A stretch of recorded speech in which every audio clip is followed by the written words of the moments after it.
కాకినాడ జిల్లా కేంద్రంలో ముస్లిం జేఏసీ ఆధ్వర్యంలో బాబాసాహెబ్ అంబేద్కర్ విగ్రహానికి పూలమాలలు వేసి ఘనంగా నివాళులర్పించారు. ఈ సందర్భంగా ముస్లిం జాబ్ కన్వీనర్ ఎజాజుద్దీన్ మాట్లాడుతూ రాజ్యాంగ నిర్మాత డాక్టర్ బిఆర్ అంబేద్కర్ స్ఫూర్తిని కొనసాగిస్తూ దేశ ప్రజలందరికీ సమాన హక్కులు కల్పించాలని, ప్రస్తుతం ఉన్న ప్రభుత్వాలు రాజ్యాంగాన్ని మార్చాలని చేస్తున్న కుట్రలను తిప్పికొట్టాలని పిలుపునిచ్చారు. వక్ఫ్ సవరణ చట్టం ఏదైతే ఉందో అది రాజ్యాంగ విరుద్ధమని ఆయన పేర్కొన్నారు. బుధవారం కాకినాడలో మసీద్ సెంటర్ నుండి భారీ ర్యాలీ నిర్వహిస్తామని, అందులో ప్రజాస్వామ్యవాదులు, ప్రజా సంఘాలు పాల్గొని జయప్రదం చేయమని పిలుపునిచ్చారు.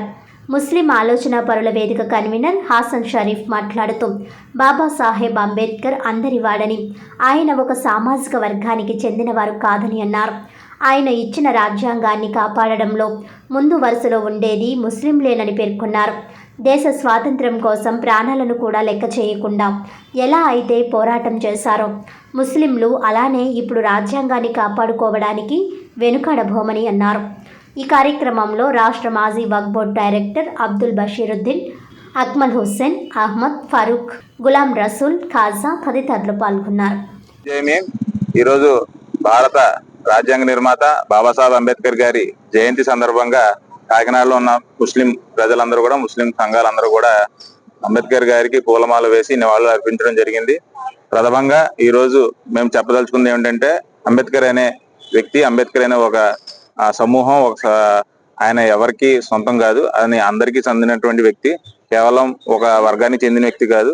ఆయన తీసుకొచ్చిన రాజ్యాంగం వల్ల ఇక్కడ ఉన్నటువంటి ప్రతి యువకుడు, ప్రతి పౌరుడు, ప్రతి మహిళ కూడా స్వేచ్ఛగా బతుకున్నదానికి కారణం ఈ రాజ్యాంగం మాత్రమే. ఈ రాజ్యాంగం ఇచ్చినటువంటి ఏ హక్కులు ఏవైతే ఉన్నాయో అవి కాలరాయడానికి ప్రయత్నం చేస్తున్నటువంటి కేంద్ర రాష్ట్ర ప్రభుత్వాలపై మేము ఎప్పుడు నిరసన వ్యక్తం చేస్తూనే ఉంటాం. ఈ రాజ్యాంగాన్ని పరిరక్షించుకునే వాళ్ళలో మొదటి స్థానంలో మేము ఉంటాం. ఎందుకంటే అంబేద్కర్ గారిని రాజ్యాంగానికి పంపించింది కూడా ముస్లిం ఏదైతే కాన్స్టిట్యూషన్ ఉందో అక్కడి నుంచి ఆయన ఎన్నుకోవడం జరిగింది. మొదటి న్యాయవాదిగా లా మినిస్టర్ గా ఆయన రాజ్యాంగాన్ని తీసుకొచ్చి మనందరికీ ఇవ్వడం జరిగింది. కాబట్టి ఏదైతే త్యాగాలు ఈ దేశంలో చేయడం జరుగుతుందో అది భారత స్వతంత్ర పోరాటంలో అయినా సరే, తర్వాత అయినా సరే, ముందుగా బలి కావడానికి ముందుండే వాళ్ళు ముస్లింలు మాత్రమే అని ఈ సందర్భంగా తెలియజేసుకుంటూ, ముస్లింలు ఇప్పటికి కూడా రాజ్యాంగాన్ని పరిరక్షించుకుంటూ ఈ యొక్క స్వేచ్ఛల్ని ఏదైతే హక్కులు ఉన్నాయో అవి ఎవరైనా హరించడానికి వస్తే మేము దాన్ని తిప్పికొట్టడానికి సిద్ధంగా ఉన్నామని బాబాసాహెబ్ అంబేద్కర్ జయంతి సందర్భంగా నేను తెలుపుకుంటున్నాను. మన అంబేద్కర్ గారు ప్రసాదించారో ఆ రాజ్యాంగాన్ని చుళ్ళు పెట్టడానికి, దాన్ని కించపరచడానికి ప్రయత్నాలు జరుగుతున్నాయి. రాజ్యాంగ విరోధంగా కొన్ని చట్టాలను కూడా మన ప్రభుత్వం ప్రవేశపెడుతుంది. చాలా శోచనీయం. రాజ్యాంగానికి వ్యతిరేకంగా ఎటువంటి చట్టం ఏర్పాటు చేసినా దానికి సుప్రీంకోర్టు రద్దుపరిచే హక్కు సుప్రీంకోర్టుకు ఉంది. ఈ రోజున మీరు చూస్తున్నారు, దేశంలో అల్లకల్లోలంగా ఒక చట్టం, వక్ఫ్ సవరణ చట్టాన్ని తీసుకొచ్చారు ప్రభుత్వం కొత్తగా. అందులో అంశాలన్నీ చాలా మట్టుకు 100%లో ఒక 80% వరకు అంశాలన్నీ రాజ్యాంగానికి వ్యతిరేకంగా ఉన్నాయి. కాబట్టి ఈ చట్టాన్ని రద్దు చేయమని చెప్పేసి న్యాయ కోవిదులు, పెద్ద పెద్ద లాయర్లు, ముస్లిం సమాజంలో ఉన్న మేధావి వర్గం అంతా కలిసి సుప్రీంకోర్టులో రిట్ పిటిషన్స్ దాఖలు చేయడం జరిగింది. ఆ రిట్ పిటిషన్స్ మీద రేపు 15వ తారీఖుని 16వ తారీఖుని ఆర్గ్యుమెంట్స్ వినబోతున్నారు సుప్రీంకోర్టు వారు. మనం ఆశిస్తున్నాం మంచి ఫలితం వస్తుందని చెప్పేసి మనం దేవుణ్ణి కోరుకుంటూ ఆశిస్తున్నాం. మనం కాకినాడ పట్ల ఉన్న ప్రతి పౌరుడిని, ముస్లిం సమాజానికి, ప్రతి పౌరుడికి, మేధావి వర్గానికి, ఎవరైతే రాజ్యాంగబద్ధంగా ఉంటారో వాళ్ళందరికీ ఈ ర్యాలీలో పాల్గొనవలసిందిగా పిలుపునిస్తున్నాను. ఏదైతే మనం చేపట్టామో అది రాజ్యాంగబద్ధంగా ప్రజాస్వామ్య పద్ధతిలో ఈ ర్యాలీ జరగబోతుంది. చాలా శాంతియుతంగా జరగబోతుంది. మనం మీ ద్వారా తెలియజేయాల్సింది ఏంటంటే, అందరికీ తెలియజేస్తుంది ఏంటంటే, ముఖ్యంగా ప్రభుత్వానికి ఏదైతే ఈ చట్టం మీరు తీసుకొచ్చారో ఆ చట్టాన్ని రిపీల్ చేయండి. మైనారిటీ వర్గాల్లో ఉన్న భయాందోళనని తొలగించేలాగా ప్రయత్నం చేయండి. జై హింద్. సుమారు 3 రకాల మాంసాహార వంటకాలతో కాకినాడ 2 టౌన్ పోలీస్ స్టేషన్ ఆలయ కమిటీ ఆధ్వర్యంలో ఉన్న శ్రీ నూకాలమ్మ అమ్మవారి ఆలయంలో భారీ ఎత్తున అన్న వితరణ కార్యక్రమాన్ని నిర్వహించారు. ఈ సందర్భంగా అమ్మవారికి అమితంగా ఇష్టపడే మాంసాహార వంటకాలతో అన్న వితరణకు అక్కడికి హాజరైన వారికి ప్రసాదం అందించారు. ఉగాది ఉత్సవాల ముగింపు సందర్భంగా పురస్కరించుకొని ఆదివారం శ్రీ నూకాలమ్మ ఆలయం వద్ద ఈ అన్న వితరణ కార్యక్రమానికి భారీ స్థాయిలో హాజరయ్యారు. ఈ సందర్భంగా కాకినాడ సిటీ ఎమ్మెల్యే వనమడి వెంకటేశ్వరరావు ఆలయంలో అమ్మవారిని దర్శించుకొని ప్రత్యేక పూజలు నిర్వహించారు. ఎమ్మెల్యేకి ఆలయ కమిటీ సభ్యులు మర్యాదలతో ఆహ్వానించారు. అనంతరం అన్నదాన కార్యక్రమంలో పాల్గొని వడ్డింపు చర్యలు చేపట్టారు. ఈ సందర్భంగా ఎమ్మెల్యే వనమాడి మాట్లాడుతూ నూకాలమ్మ అమ్మవారి ఆలయం వద్ద కమిటీ ఆధ్వర్యంలో మాంసాహారంతో కూడిన వంటకాలను అన్నదానం చేయడం ఆనందకర పరిణామమని అన్నారు. ఎంతోమంది పోటీపడి అమ్మవారి అన్న ప్రసాదాన్ని స్వీకరించేందుకు తరలి రావడం ఆనందంగా ఉందన్నారు. అందరూ మత సామరస్యాన్ని పాటించి మేలు చేయాలని కొండబాబు సూచించారు. కూటమి ప్రభుత్వ హయాంలో ఎటువంటి మత ఘర్షణలు తలెత్తకుండా అందరూ సంయమనం పాటించడం హర్షించదగ్గ విషయమని కొండబాబు చెప్పారు. ఈ కార్యక్రమంలో ఆలయ ఉత్సవ కమిటీ చైర్మన్ తలాటం నాని, కార్యనిర్వహణాధికారి ఉండవల్లి వీర్రాజు, నాయకులు తలాటం సత్య, పసుపులేటి వెంకటేశ్వరరావు, వాసిరెడ్డి శివ, చెన్నంశెట్టి గోవిందరాజులు, ఆకుల శ్రీనివాస్, బడే కృష్ణ, మండపక దుర్గాప్రసాద్, ఇంకా ఆలయ కమిటీ సభ్యులు చెన్నంశెట్టి దుర్గాభవాని, దౌలూరి నాగమణి, గొట్టుముక్కల రమణరాసు, మాసిం శ్రీను, రాజు, షణ్ముఖ్ తదితరులు పాల్గొన్నారు. ఈరోజు ఈ రాష్ట్రంలో వైసీపీ నాయకులు కానీ ప్రతిపక్ష నాయకులు ఎవరైతే ఉన్నారో అందరూ కూడా అరాచకాలు సృష్టించడానికి, మత విధ్వంసాలు సృష్టించడానికి ఈరోజు ప్రయత్నం చేస్తున్నారు. ప్రజలందరూ కూడా దాన్ని తిప్పుకొట్టాలి. మేము కాదు, ప్రజలు కూడా తిప్పుకొట్టాలి. ఎందుకంటే ఈ మాట ఏదైతే భూమా కరుణాకర్ రెడ్డి ఉన్నాడో ఆయన టీటీడీ చైర్మన్గా చేశారు. టీటీడీ చైర్మన్గా చేసినప్పుడు ఆయన ఏం మాట్లాడారండి? వెంకటేశ్వర స్వామిని ఏ ఉద్దేశంతో మాట్లాడారండి? ఒక నల్లరాయని మాట్లాడారు. ఆ రోజున ఈ రాష్ట్రంలో, దేశంలో ఉన్నటి భక్తుల మనోభావాలన్నీ దెబ్బతిన్నాయి. అదేవిధంగా అందుకే వాళ్ళందరూ కూడా ప్రభుత్వం 100 సీట్లు ఉండేది ముందుంది, వాళ్ళే 150 11 సీట్లు తీసుకొచ్చాడు. ఏదైతే నల్లరాయ అన్నో ఆ నల్లరాయ ఆ స్వామి 11 తీసుకొచ్చిన బుద్ధి రాలేదు వాళ్ళకి. ఇవాళ ఏం మాట్లాడుతున్నాడండి? గోమన్నాల పైన సహజంగా గోశాలు చాలా చోట్ల ఉంటాయి. మన కాకినాడ గోశాలు ఉన్నాయి, టీటీడీలో గోశాలు ఉన్నాయి, అనేక ప్రాంతాలు గోశాలు ఉంటాయి. దాన్ని మనమందరం గోని పూజిస్తూ ఉంటాం, గోమాతని. అది మెయింటైన్ చేసే టైంలో ఎవరికైనా సరే దాని వయసు అయిపోయినప్పుడు కానీ, ఏదైనా వ్యాధి వచ్చినప్పుడు కానీ చనిపోతుంటాయి ఆటోమేటిక్గా. దాన్ని కూడా రాజకీయాలు చేస్తూ ఈరోజు భక్తుల మనోభావాలు దెబ్బతినే విధంగా మాట్లాడుతున్నారండి.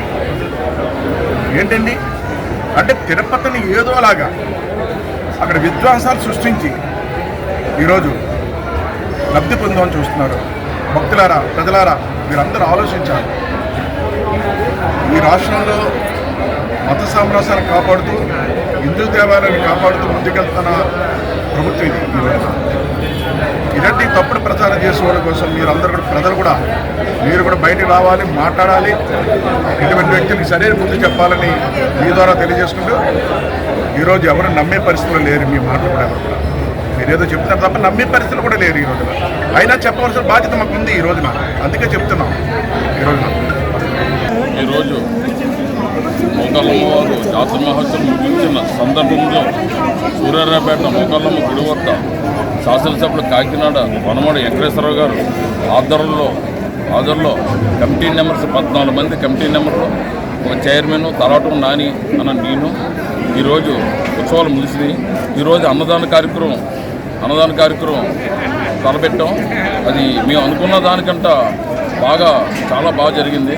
మేము కర్రీ ఎన్వి పెట్టాలని అమ్మవారికి ప్రీతి ఎన్వి నూకాలమ్మ గారికి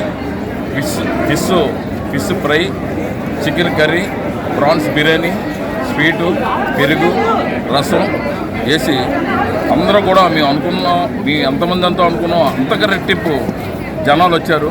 కానీ బాగా సక్కగా జరుగుతుంది. అంతకంటే ముందు ఏంటంటే ఇవాళ పొద్దున్న నుంచి మాకు ఒక టెన్షన్ వాతావరణం, పొద్దున్న మబ్బులేస్తూ ఏంటమ్మా తల్లి అంటే, కానీ మాకు ఎక్కడో నమ్మకం ఉంది. మా తల్లి ఏదైనా సరే అన్నీ మంచిగానే జరిగింది ఇప్పటి వరకు, ఇది కూడా బాగానే జరుగుతుందని అనుకున్నాం.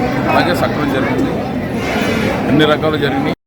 ప్రజల ప్రాణాలను పణంగా పెట్టి ప్రజలకు రక్షణ అని ఆంధ్రప్రదేశ్ రాష్ట్ర విభక్తుల స్పందన అగ్నిమాపక శాఖ ఏడీఎఫ్ఓ సుబ్బారావు పేర్కొన్నారు.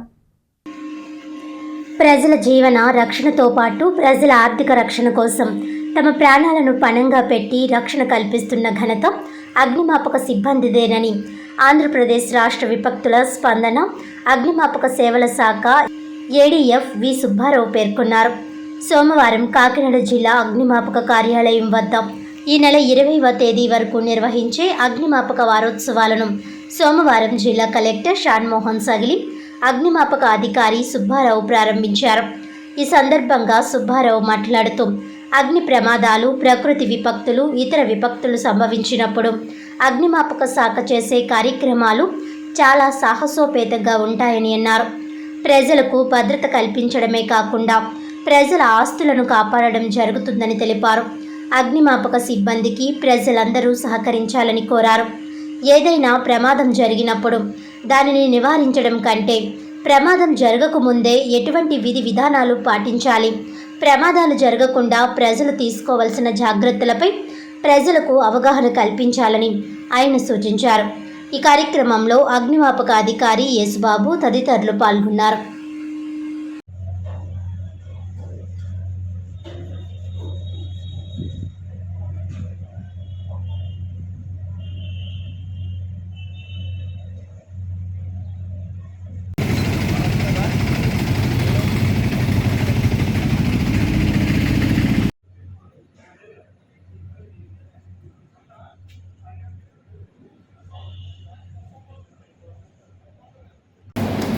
రెండు 2025 సంవత్సరపు అగ్నిమాపక వారోత్సవాలను ఈరోజు కాకినాడ జిల్లా కలెక్టర్ గారు శ్రీ షాన్మోహన్ ఐఏఎస్ గారి చేతుల మీదుగా ప్రారంభించడం జరిగింది. ఈ వారోత్సవాల్లో భాగంగా సమాజంలో ఉన్నటువంటి వివిధ సెక్షన్స్ ఆఫ్ పబ్లిక్ని మనం అవేర్ చేయదలుచుకున్నాం.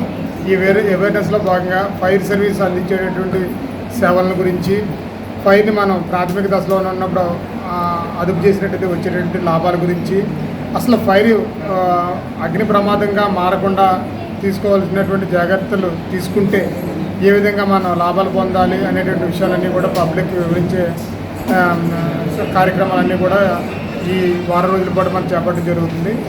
ఈ వారోత్సవాల్లో భాగంగా మా ఫైర్ డిపార్ట్మెంట్ నుంచి స్వచ్ఛందంగా వచ్చినటువంటి వారి దగ్గర నుంచి ఈరోజు రక్తదాన శిబిరాన్ని కూడా మనం నిర్వహించడం జరిగింది. అంతేకాకుండా మన సర్వీస్ సిబ్బంది సహకారంతో ఈ డిస్ట్రిక్ట్ ఫైర్ ఆఫీస్ ప్రాంగణంలోనే మనం చలివేంద్రాన్ని కూడా ఏర్పాటు చేస్తాం.